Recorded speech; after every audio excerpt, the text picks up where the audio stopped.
देखो दो टाइप के बच्चे होते हैं, पहले ऐसे जिनको यार मैथ्स बहुत पसंद होता है, जैसे कि मैं, I love maths.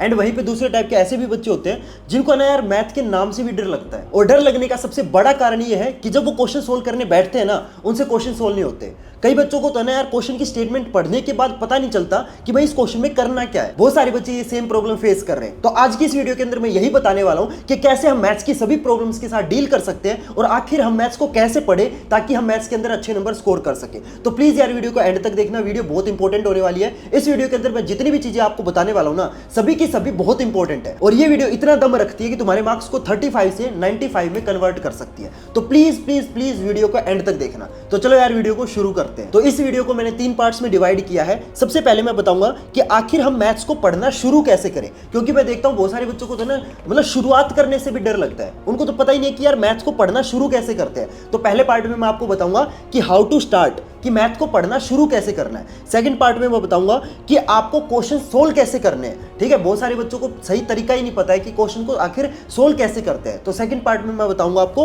How to solve. और थर्ड पार्ट में मैं आपको बताऊंगा कि मैथ्स को रिवाइज कैसे करना है, क्योंकि मैथ्स जो है ना वो आपका पूरा का पूरा प्रैक्टिस बेस्ड सब्जेक्ट है। जब तक आप मैथ्स के अंदर रिवीजन नहीं करोगे, मैथ्स आपके दिमाग में नहीं बैठेगा। तो लास्ट में मैं आपको बताऊंगा कि मैथ्स को रिवाइज कैसे करना है। तो ये वीडियो इन 3 पार्ट्स में टोटली डिवाइडेड है और इस वीडियो को पूरा देख लिया तो मैं बता रहा हूं मैथ्स में आपको कभी भी किसी भी तरीके की प्रॉब्लम नहीं आएगी, क्योंकि इस वीडियो के अंदर जो मैथ्स से रिलेटेड 3 मेन चीजें होती है वो तीनों की तीनों चीजें मैं कवर कर दूंगा। तो स्टार्ट करते हैं। तो सबसे पहला पार्ट आता है आपका हाउ टू स्टार्ट, कि आखिर मैथ्स को पढ़ना शुरू कैसे करना है। तो सबसे पहले आपको क्या करना है, आपके मैथ्स के अंदर जितने भी चैप्टर है ना, सभी चैप्टर्स को 2 कैटेगरी में डिवाइड कर देना है। पहली कैटेगरी में आपको वो चैप्टर रखने हैं जो कि आपके फॉर्मूला बेस्ड है, यानी कि जिन चैप्टर में आपके फॉर्मूला वगैरह यूज होता है कि फॉर्मूला लगाया आंसर आ गया। तो पहली कैटेगरी में आपको फॉर्मूला बेस्ड चैप्टर रखने हैं। फॉर एग्जांपल आपका सरफेस एरिया एंड वॉल्यूम हो गया, अर्थमेटिक प्रोग्रेशन हो गया, आपका स्टैटिस्टिक्स हो गया। तो जितने भी आपके फॉर्मूला वाले चैप्टर हैं वो आप पहली कैटेगरी में रखोगे। दूसरी कैटेगरी में आपको वो चैप्टर रखने हैं जिनमें से आपके प्रूव करने वाले क्वेश्चन आते हैं, जैसे आपका ट्रिग्नोमेट्री हो गया, आपका सर्कल हो गया, या फिर जितने भी बचे हुए चैप्टर है ना वो आप सेकंड कैटेगरी में रख देना। तो इस तरीके से आपने क्या किया, 2 कैटेगरी में सभी चैप्टर्स को डिवाइड कर दिया। उसके बाद आपको क्या करना है, उसके बाद आपके ना जितने भी फॉर्मूला बेस्ड चैप्टर है ना वो आपको पहले करने हैं, क्योंकि वो आपके ज्यादा इजी होते हैं, क्योंकि फॉर्मूला याद करना है बस। ठीक है, फॉर्मूला याद करना है और उसका फिर एप्लीकेशन समझना है। फॉर्मूला लगाया, सोल्व किया, आंसर आ गया, बस। तो आपको सबसे पहले जो चैप्टर आपके फॉर्मूला बेस्ड है ना वो आपको करने हैं और बाद में आपके प्रूव करने वाले चैप्टर आपको स्टार्ट करने हैं। ठीक है, तो इस तरीके से हमें शुरुआत करनी है। अब चैप्टर्स को पढ़ना कैसे है, तो सबसे पहले आप क्या करोगे, फॉर्मूला वाले चैप्टर आपने उठा लिया, ठीक है। अब आप स्टार्ट करोगे वन शॉट से। देखो आपका स्कूल के टीचर ने आपको कितना पढ़ा दिया साइड में रख दो, आपके ट्यूशन टीचर ने आपको कितना पढ़ा दिया साइड में रख दो। सिर्फ और सिर्फ आपका जो कंसंट्रेशन है ना वो उस एक वीडियो पे होना चाहिए, और साथ में एक नोटबुक और पेन लेके बैठना, ताकि उस वन शॉट से जितनी भी इंपॉर्टेंट चीजें हैं ताकि आप खुद उस वन शॉट वीडियो से खुद के नोट्स बना सको।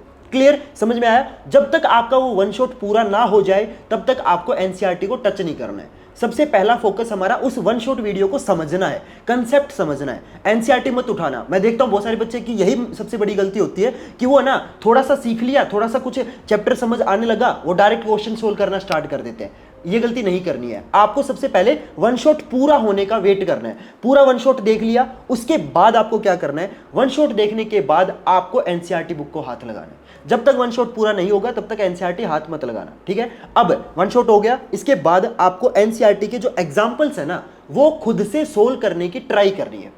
क्या करनी है, ट्राई करनी है बस, ठीक है।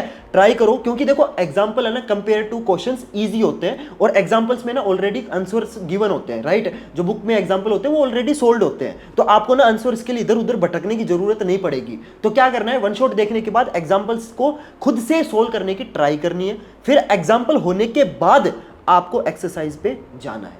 क्लियर, जब तक आपके एग्जाम्पल ना हो जाए तब तक एक्सरसाइज के सोल्व मत करना क्वेश्चंस। क्लियर एवरीवन, समझ में आया। अब एक्सरसाइज सोल्व करनी है। एक्सरसाइज सोल्व करते टाइम आपको ना एक चीज जरूर करनी है, ध्यान से सुनना, मैं बहुत गजब की चीज बता रहा हूं। एक्सरसाइज जब भी आप सोल्व करो ना तो आपको क्या करना है, आपको ना देखो कुछ क्वेश्चन ऐसे होंगे जो आपसे एक बारी में सोल्व हो जाएंगे, ठीक है, उनको तो छोड़ दो, ठीक है, मतलब एक बार सोल्व कर लिया छोड़ दो।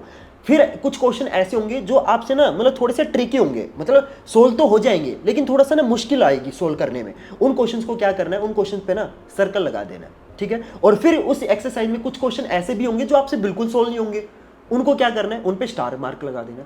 ये जो सर्कल और ये जो स्टार मार्क लगाया है ना, इसका फायदा क्या है मैं बताता हूं। देखो आपके एनसीईआरटी बुक में कम से कम ये मान के चलो आपके 1000 क्वेश्चन तो है, है ना, इतने क्वेश्चन तो है।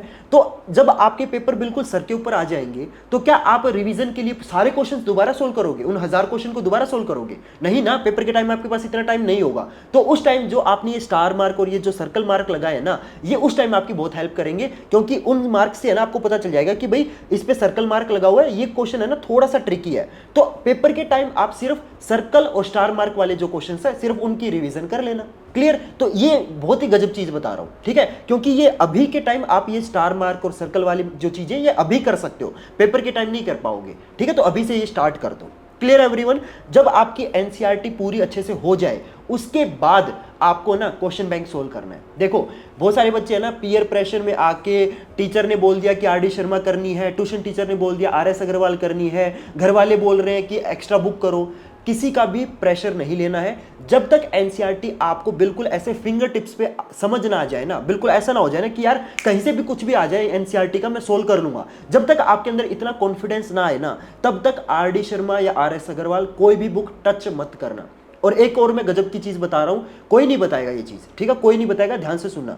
सिर्फ और सिर्फ अगर आप एनसीईआरटी भी करते हो तो भी आप मैथ के अंदर 80 में से इजीली 60 to 70 मार्क्स स्कोर कर लोगे। यस, ऐसा कोई जरूरी नहीं है कि अच्छे नंबर लाने के लिए सिर्फ आपको RD शर्मा या RS अग्रवाल करनी ही पड़ेगी, ऐसा कुछ नहीं है। अगर आप सिर्फ और सिर्फ एनसीईआरटी भी अच्छे से कर लोगे, आप डेफिनेटली मैथ्स के अंदर 80 में से 60 to 70 स्कोर कर सकते हो, ठीक है। तो जिन बच्चों को बिल्कुल मैथ समझ नहीं आता ना, तो वो प्रेशर के अंदर आके ना RD शर्मा खरीद लेते हैं।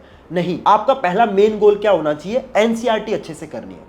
समझ में आई बात? और जब आपकी एनसीईआरटी अच्छे से हो जाए उसके बाद भी आप RD शर्मा या RS अग्रवाल नहीं करनी है। RD शर्मा और RS अग्रवाल है ना बिल्कुल लास्ट में है, लास्ट ऑप्शन है, ठीक है। जब आपकी एनसीईआरटी हो जाए उसके बाद आपको ना क्वेश्चन बैंक करना है। आप क्वेश्चन बैंक किसी भी पब्लिकेशन का ले सकते हो, मेरे पास एडुकार्ट का है ये मैथ वाला, मैंने खुद अच्छे से पढ़ा है, काफ़ी बढ़िया क्वेश्चन बैंक है। इसके अंदर आपको लेटेस्ट पैटर्न के हिसाब से क्वेश्चन मिल जाएंगे, कंपिटेंसी बेस्ड क्वेश्चन है, केस बेस्ड क्वेश्चन है, टॉपर्स की आंसर शीट है, और जो पिछले साल का जो पेपर आया था ना मैथ का वो भी इसके अंदर सोल्यूशन दे रखा है उसका। तो काफ़ी बढ़िया क्वेश्चन बैंक है। तो अगर आप क्वेश्चन बैंक लेना चाहते हो तो मैं आपको बोलूंगा एडुकार्ट का ये वाला क्वेश्चन बैंक ले सकते हो। इस क्वेश्चन बैंक का जो लिंक है ना वो मैं आपको डिस्क्रिप्शन बॉक्स में प्रोवाइड कर दूंगा, वहां से अगर आप इस क्वेश्चन बैंक को लोगे तो आपको थोड़ा सा सस्ता मिल जाएगा, ठीक है। तो वहां से आप ले सकते हो, ठीक है, लिंक मैं आपको डिस्क्रिप्शन बॉक्स में दे दूंगा। क्लियर? तो पहले आपको एनसीईआरटी करनी है, उसके बाद आपको ये एडुकार्ट वाला क्वेश्चन बैंक करना है। देखो इस क्वेश्चन बैंक में और RD शर्मा में फर्क क्या है? RD शर्मा में ना आपको कंपिटेंसी बेस्ड क्वेश्चन नहीं मिलेंगे, और दूसरी बात बिल्कुल नए पैटर्न के हिसाब से क्वेश्चन उसके अंदर नहीं मिलेंगे। इसके अंदर है ना बिल्कुल नए पैटर्न के हिसाब से क्वेश्चन है, ठीक है। तो इसीलिए एनसीईआरटी करने के बाद आपको क्वेश्चन बैंक करना है। Clear everyone? और क्वेश्चन बैंक होने के बाद आपको प्रीवियस ईयर क्वेश्चंस करने हैं, ठीक है। प्रीवियस ईयर क्वेश्चंस का मतलब पिछले 10 साल में जितने भी क्वेश्चन आए हैं मैथ के पेपर में उनकी प्रैक्टिस करनी है। क्लियर? समझ में आ रही है बात? ठीक है, तो फ्लो समझ में आया। एनसीईआरटी, क्वेश्चन बैंक, उसके बाद PYQs प्रीवियस ईयर क्वेश्चंस, और उसके बाद आपका नंबर आता है RD शर्मा का। Clear everyone? तो ये होगा हमारा फ्लो, मैथ को स्टार्ट करने का फ्लो बता दिया मैंने, ठीक है। अब मैं आपको बताता हूं कि भाई मैथ के क्वेश्चंस को सोल्व कैसे करना है। बहुत बड़ी बात बता रहा हूं, क्योंकि देखो स्टार्ट तो हमने समझ लिया कि भाई शुरुआत कैसे करनी है, लेकिन क्वेश्चंस को सोल्व करने का जो तरीका है ना वो भी बहुत सारे बच्चों को नहीं पता है। तो अब सुनना, तो सबसे पहले आपको क्वेश्चंस को है ना उसके डिफिकल्टी लेवल के हिसाब से सोल्व करना है। क्योंकि देखो यार मैं देखता हूं बहुत सारे बच्चे ना हीरो बनने के चक्कर में ना डायरेक्टली है ना मुश्किल क्वेश्चन सोल्व करने लग जाते हैं। बहुत बड़ी गलती है, ऐसे नहीं करना है। हमेशा क्वेश्चंस को उसके डिफिकल्टी लेवल के हिसाब से सोल्व करना है। पहले आपको एग्जाम्पल सोल्व करना है। एग्जाम्पल सोल्व करने से क्या होगा, आपके अंदर ना कॉन्फिडेंस आएगा, ठीक है। अगर आप डायरेक्टली मुश्किल क्वेश्चन सोल्व करने लग जाओगे तो आपका ना जो कॉन्फिडेंस है वो जमीन में आ जाएगा, ठीक है, डिमोटिवेट हो जाओगे और फिर मन नहीं करेगा पढ़ने का। तो हमेशा क्वेश्चंस के लेवल के हिसाब से आपको आगे चलना है, ठीक है। इसके बाद सेकंड पॉइंट आता है डोंट क्रैम। मैं देखता हूं बहुत सारे बच्चे हैं ना जो मुश्किल क्वेश्चन होता है ना जो उनको समझ नहीं आ रहा होता वो उसको रटने लग जाते हैं। मैथ्स एक ऐसा सब्जेक्ट है जिसमें रटने से ना कभी भी नंबर नहीं आते, ठीक है। रट लोगे 2 दिन याद रहेगा, तीसरे दिन भूल जाओगे। तो चाहे कितना भी मुश्किल क्वेश्चन हो, कितना भी मुश्किल क्वेश्चन हो, एक दिन समझ नहीं आएगा, दूसरे दिन समझ नहीं आएगा, तीसरे दिन तो आएगा ना समझ। तो इन द एंड कोशिश ये करो कि यार आपको समझना ही है वो क्वेश्चन, रटना कभी भी ऑप्शन नहीं होना चाहिए। समझ में आई बात? मैथ में तो खासकर रटो ही मत। एसएसटी थोड़ी है यार, इंग्लिश में रट सकते हो, हिंदी में रट सकते हो, एसएसटी में रट सकते हो, मैथ में भी रटोगे, क्या चल रहा है। इसके बाद अगला पॉइंट आता है सोल्व कंप्लीट क्वेश्चन। मैं देखता हूं बहुत सारे बच्चे ना क्या करते हैं, मैं मैथ्स की बात बता रहा हूं, मैथ्स को भी नहीं छोड़ते बच्चे। रात को ना ऐसे लेट के, अच्छा ये क्वेश्चन ऐसा है, ये तो अच्छा ऐसे सोल्व कर रखा है बुक में, ठीक हो गया, ये तो आता है। अच्छा इस पेज पे ये वाले क्वेश्चन दे रखे हैं, अरे ये तो इजी है, ये भी आते हैं मेरे को, ऐसे करते हैं। बताओ यार मतलब जब तक आप खुद अपनी नोटबुक से पेन से सोल्व नहीं करोगे, दिमाग में कैसे घुसेगा? चाहे कितना भी छोटा क्वेश्चन हो चाहे बड़ा क्वेश्चन हो, अपने है ना इन प्यारे प्यारे हाथों से सोल्व करो। समझ में आई बात? मैथ जब तक खुद सोल्व नहीं करोगे दिमाग में नहीं घुसेगा। सिर्फ किताब में देखते रहते हैं, अच्छा ये क्वेश्चन ऐसे सोल्व कर रखा है। यार क्वेश्चन पढ़ते हैं बच्चे, उसका सॉल्यूशन देख लेते हैं, खुद सोल्व नहीं करते हैं। देखने से नहीं आएगा मैथ्स, सोल्व करना पड़ेगा। नोटबुक लाओ, पेन लाओ, सोल्व करो, बैठो, ठीक है? आदत बनाओ बैठने की। और क्वेश्चंस को तुम जब सोल्व करो ना तो ऐसे मत करना कि बस कैलकुलेशन कर दी और आंसर आ गया, पीछे मैच कर लिया आंसर, ठीक है। नहीं, आप जब क्वेश्चन को सोल्व करो तो कंप्लीट क्वेश्चन को सोल्व करो। आप लिखो कि इस क्वेश्चन में क्या गिवन है, कौन सा फॉर्मूला लगेगा, कैलकुलेशन अच्छे से करो। क्योंकि अगर तुमने अभी आदत नहीं डाली ना इस चीज की, तो पेपर के टाइम है ना तुम फिर है ना मिस कर दोगे। क्योंकि तुम्हें पेपर के टाइम पता नहीं चलेगा कि भाई ये क्वेश्चंस को रिप्रेजेंट कैसे करना है। देखो, मैथ के अंदर सिर्फ सही आंसर निकालना ही हमारा टारगेट नहीं होता, हमें उस क्वेश्चन को अच्छे से रिप्रेजेंट करना भी आना चाहिए, ठीक है? रिप्रेजेंटेशन के भी नंबर मिलते हैं आपको। अगर शायद ना पता हो तो मैं बता देता हूं, मैथ के अंदर है ना जब आपका एग्जामिनर पेपर चेक करता है ना तो वो आपको स्टेप वाइज नंबर देता है। वो सिर्फ आपका आंसर नहीं देखता कि आंसर ठीक है, क्योंकि आंसर तो आप चीटिंग करके भी लिख दोगे। समझ में आई बात? वो आपको स्टेप वाइज नंबर देगा। तो जब आप क्वेश्चन सोल्व करो ना तो प्रॉपरली स्टेप वाइज सोल्व करो, क्योंकि अगर आपने अभी आदत नहीं डाली तो पेपर के टाइम फिर दिक्कत हो जाएगी। समझ में आई बात? इसके बाद अगला पॉइंट आता है, make separate rough notebook for maths. देखो यार, हम है ना क्या करते हैं, एक रफ नोटबुक बनाते हैं, उसी में ना सभी सब्जेक्ट घुसा देते हैं। कोशिश ये करो अगर पॉसिबल हो तो, अगर आपका बजट अलाउ करे, वैसे अलाउ कर ही देगा यार, 20-30 रुपए की रफ नोटबुक आती है, तो कोशिश करना कि मैथ की है ना एक सेपरेट रफ नोटबुक रखना, ठीक है? और उसको थोड़ा सा अच्छे से मेंटेन करके रखना, ठीक है? बाकी सभी सब्जेक्ट्स की एक कॉमन बना सकते हो, काम चल जाएगा। मैथ की एक सेपरेट रफ नोटबुक बनाना। एक हफ्ते का टारगेट ले लो कि इस एक हफ्ते में मैं ये वाला चैप्टर पूरा निपटा दूंगा। वन शॉट से लेके, एग्जाम्पल से लेके, बुक एक्सरसाइज से लेके, हर चीज उस चैप्टर की आपको एक हफ्ते में निपटानी है। तो आप खुद को टारगेट दो कि भाई ये जो चैप्टर है ना ये मैं एक हफ्ते में निपटा दूंगा। और उस रफ नोटबुक को भी ना कोशिश करो कि उस एक रफ नोटबुक को भी आप 7 से 10 दिन में खत्म कर दो।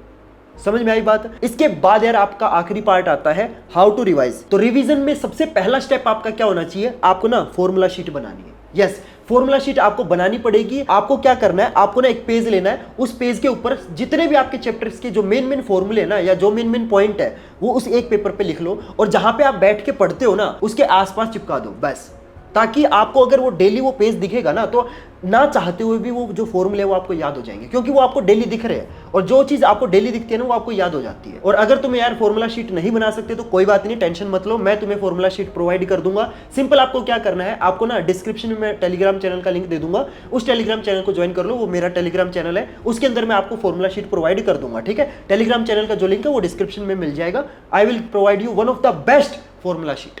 क्लियर? इसके बाद यार आपका अगला पॉइंट आता है, school test are best for practice. देखो, सेल्फ स्टडी इंपॉर्टेंट है, लेकिन तुम्हारे जो स्कूल में टेस्ट होते हैं ना, जो तुम्हारे क्लास टेस्ट होते हैं, वो बहुत बड़ा रोल प्ले करते हैं तुम्हारी प्रैक्टिस में। उन स्कूल टेस्ट को ना कभी स्किप मत करो, ठीक है? बच्चे ना स्कूल टेस्ट से डरते हैं। अगर तुम्हारी तैयारी अच्छी होगी ना तो वो तुम्हारे जो स्कूल टेस्ट है वो तुम्हारी प्रैक्टिस में बहुत हेल्प करते हैं, ठीक है? क्योंकि स्कूल टेस्ट का एक प्रेशर होता है और प्रेशर में हम गलतियां करते हैं।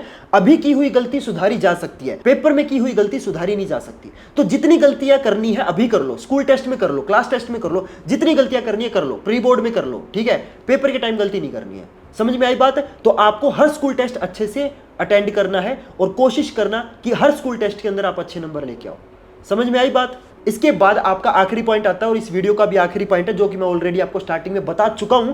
इसमें मैंने आपको बताया बुक्स टू फॉलो। तो आपको बुक्स कौन कौन सी किस तरीके से फॉलो करनी है। सबसे पहले आपको एनसीईआरटी करनी है। बिना एनसीईआरटी किए किसी और बुक पे शिफ्ट मत होना, चाहे कोई भी कितना भी प्रेशर डाले। सबसे पहला टारगेट आपका एनसीईआरटी होना चाहिए, ठीक है? एनसीईआरटी करने के बाद क्वेश्चन बैंक करना है, क्योंकि क्वेश्चन बैंक करने से आपको पता चलेगा कि जो इस साल का जो पेपर है ना वो किस तरीके से आने वाला है, उसके अंदर किस टाइप के क्वेश्चंस होंगे। और जब आपके क्वेश्चन बैंक हो जाए उसके बाद आपको प्रीवियस ईयर क्वेश्चंस करने, ठीक है? आपको पता होना चाहिए कि भाई पिछले 10 साल में सीबीएसई ने किस टाइप के क्वेश्चंस दिए। आपको ना आइडिया लगेगा कि भाई सीबीएसई के क्वेश्चन सिलेक्ट करने का जो पैटर्न है वो क्या है, ठीक है? तो वो भी आपको किस चीज से पता चलेगा, पीवाईक्यूज करने से। और आपका लास्ट ऑप्शन होना चाहिए RD Sharma and RS Agarwal. जब आपकी ये 3 हो जाए उसके बाद आपको आरडी शर्मा और आरएस अग्रवाल को हाथ लगाना है, ठीक है? और आरडी शर्मा को भी देखो सोल्व करने का एक अलग तरीका होता है, ठीक है? आरडी शर्मा को नॉर्मल बुक की तरह सोल्व नहीं करते, क्योंकि इतनी मोटी किताब है। नॉर्मल बुक की तरह सोल्व करोगे तो बाकी सब्जेक्ट्स की बैंड बच जाएगी। सिर्फ आप आरडी शर्मा सोल्व करने में लगे रहोगे, फिर मैथ में तो नंबर आ जाएंगे, लेकिन बाकी सब्जेक्ट्स की जो परसेंटेज है ना वो बिगड़ जाएगी। तो आरडी शर्मा और आरएस अग्रवाल करने का एक अलग तरीका होता है। तो मेरे को कमेंट करके बता देना कि क्या आपको आरडी और RS अग्रवाल वाली वीडियो चाहिए, ज्यादा बच्चों की डिमांड आएगी तो मैं गारंटी देता हूं मैं अपलोड कर दूंगा। क्लियर है एवरीवन? तो होप करता हूं यार आपको सारी चीजें अच्छे से समझ आ गई होगी। So this will be your flow to solve maths. और इस फ्लो को और जो जो चीज मैंने आपको बताई है उन सभी चीजों को अगर आप फॉलो करोगे तो आप मेरी तरह मैथ्स के अंदर 100 आउट ऑफ 100 स्कोर कर लोगे। आपको अगर याद हो तो मैंने वीडियो के स्टार्टिंग में बोला था कि आई लव मैथ्स, मेरे को मैथ पसंद है। ठीक है, क्यों पसंद हुई? क्योंकि मैंने ये चीजें सारी फॉलो की थी। ये सही तरीका अगर फॉलो करोगे तो तुम्हें भी है ना मैथ से प्यार हो जाएगा। ठीक है, देखो मैथ सोल्व करने से है ना डर लगेगा। ठीक है, शुरुआत में डर लगेगा, लेकिन धीरे धीरे जैसे तुम सोल्व करते जाओगे मैं गारंटी देता हूं तुम्हारा फेवरेट सब्जेक्ट मैथ बन जाएगा। क्योंकि तुम खुद देख लेना अपनी क्लास में बहुत सारे बच्चे ऐसे होंगे जिनका फर्स्ट फेवरेट सब्जेक्ट मैथ होगा। मैथ्स की यही खास बात है, या तो वो मोस्ट लव्ड सब्जेक्ट है या वो मोस्ट हेटेड सब्जेक्ट है, वो बीच में है ही नहीं किसी के। समझ में आई बात? तो क्या करना है, ये जो जो चीजें मैंने आपको बताई है ये फॉलो करनी है। Clear everyone? तो देखो यार ये तो मैंने आपको पूरा रोड मैप मैथ्स का बता दिया। अगर आपको इसी तरीके से बाकी सब्जेक्ट्स का भी रोड मैप चाहिए तो प्लीज प्लीज प्लीज मेरे को कमेंट कर देना।